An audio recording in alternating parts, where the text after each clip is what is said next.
Hi hello welcome to Vijaya kitchen.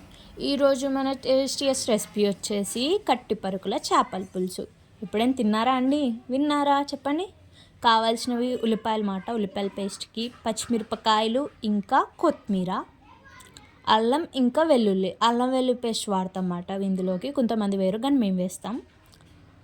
ఇంకా ఇంత చింతపండు మాట, ఎందుకంటే చింతపండుని మేము ముందే కడిగి పెట్టుకున్నాం. ఇప్పుడు దాన్ని నానబెట్టుకోవాలి. ఒక బౌన్ తీసుకొని అందులో వాటర్ వేసుకొని చింతపండు వేసి నానబెట్టడమే. ఇది కర్రీ స్టార్టింగ్ ముందు నానబెట్టుకుంటే మనకు క్విక్గా అవుతుంది అన్నమాట. పులుసు తీయడానికి ఈజీగా ఉంటుంది. కావాల్సిన మసాలాలు వచ్చేసి ధనియాలు, ఇంకా జీలకర్ర. ఇటు సైడ్ లవంగాలు ఏమో ఇగురికి మాట, అది నెక్స్ట్ వీడియోలో వస్తుంది. మనకు కావాల్సింది ఈ రెండే, ధనియాలు ఇంకా జీలకర్ర. ధనియాలు ఇంకా జీలకర్ర మాత్రమే. ఇంకా ఉప్పు, ఇంకా కారం. ఇప్పుడు మిక్సీలోకి ధనియాలు, జీలకర్ర తీసుకుందాం. ఇంకా అల్లం, వెల్లుల్లి, ఈ రెండు కూడా ఫస్ట్ అది పేస్ట్ చేసుకొని దీన్ని కూడా వేసేయాలి. అందులోనే మిక్స్ చేసి రెండు మిక్సీ కొట్టేసుకోవాలన్నమాట మనం. ఇదిగోండి ఉల్లిపాయ పేస్ట్, అల్లం, వెల్లుల్లి, ధనియాలు, జీలకర్ర పేస్ట్ అది. ఇదేమో ఉల్లిపాయల పేస్ట్. ఇప్పుడు ముందుగా ఒక బౌన్ పెట్టుకొని, ఇదిగోండి చేపల కూరకు మాత్రం ఇలాంటిదే ఉండాలి. అందులో ఆయిల్ వేసుకోండి. ఇంకా ఉల్లిపాయలు వేసి బాగా మిక్స్ చేసుకుందాం మనం దాన్ని. ఇలా బ్రౌనిష్ కలర్ వచ్చేదాకా ఫ్రై అవ్వాలి. మీరు ఇంతకీ ఎప్పుడైనా కట్టెపరుగులు తిన్నారా? కామెంట్ చేసేయండి చూద్దాం. ఇంకా ఈ మసాలా వేసుకోవాలి. మసాలా వేసుకొని బాగా మిక్స్ చేసుకోవాలి పచ్చి వాసన పోయేదాకా. ఇంకా పచ్చిమిరపకాయలు, పసుపు, ఉప్పు తగినంత, మీకు టేస్ట్గా తగినంత, కారం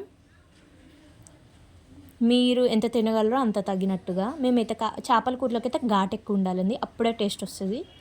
బాగా మిక్స్ చేసుకోవాలి.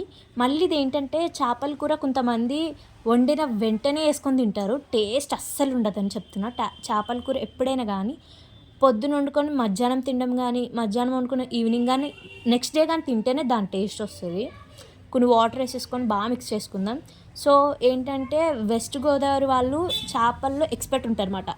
నాన్ వెజ్ కర్రీస్లో అయితే చాలా ఎక్స్పర్ట్. ఇవ్వండి ఇవే అండి కట్టి పరుగులు అంటే. చాలామంది తెలిసి ఉండవు. ఇవే చిన్న చేపలు అన్నమాట. బాగా క్లీన్ చేసుకోవాలి. ఇప్పుడు చేపలు వేసేసుకోవాలి. ఒక్కొక్క చేపని వేసుకొని మనం, అదిగోండి ఇక్కడ ఇంతకు వాటర్ వేసి చూసారా ఇలా మగ్గిపోయి ఆయిల్ బయటకు వచ్చిందో. సో అప్పుడు మనం ఇవి వేసేసుకోవాలి. ఇవి చాలామందికి కూడా తెలిసి ఉండవు ఇవి, ఎందుకంటే ఆంధ్ర వాళ్ళకి తెలుస్తాయి. ఎందుకంటే వాళ్ళు ఎక్కువ తింటారన్నమాట, భీమవరం సైడ్ వాళ్ళందరూ.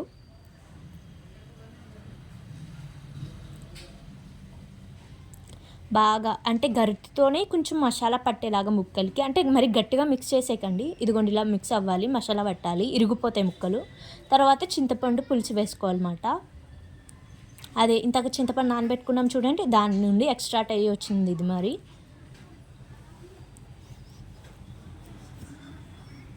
ఇదిగోండి ఇలా మిక్స్ చేసుకోవాలన్నమాట. మనం ఎప్పుడైనా చేపల కూరని ఇలాగే మిక్స్ చేసుకోవాలి. గరిటె పెడితే ముక్క ఊడిపోతుంది. సో ఒక క్లాత్ తీసుకొని ఆ గిన్నెని తీసుకొని ఇలా కలపాలే తప్ప, కానీ మనం ఎప్పుడు గరిటె మాత్రం పెట్టకూడదు పులుసు వేసిన తర్వాత ఒక్కసారి. ఇది పులుసు మాట, చూడండి ఎలా ఎగురుతుందో. ఇలా రావాలి బాగా కుతుకుతలు. బాగా మిక్స్ చేసుకుందాం.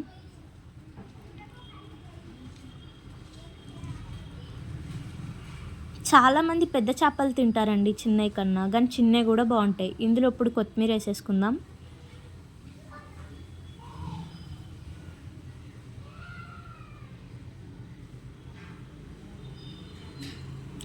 కొత్తిమీర వేసేసుకొని ఇంత అక్కడ మిక్స్ చేసుకున్నాం చూడండి, అలాగే మిక్స్ చేసుకోవాలి. గరిట మాత్రం అస్సలు పెట్టకూడదండి.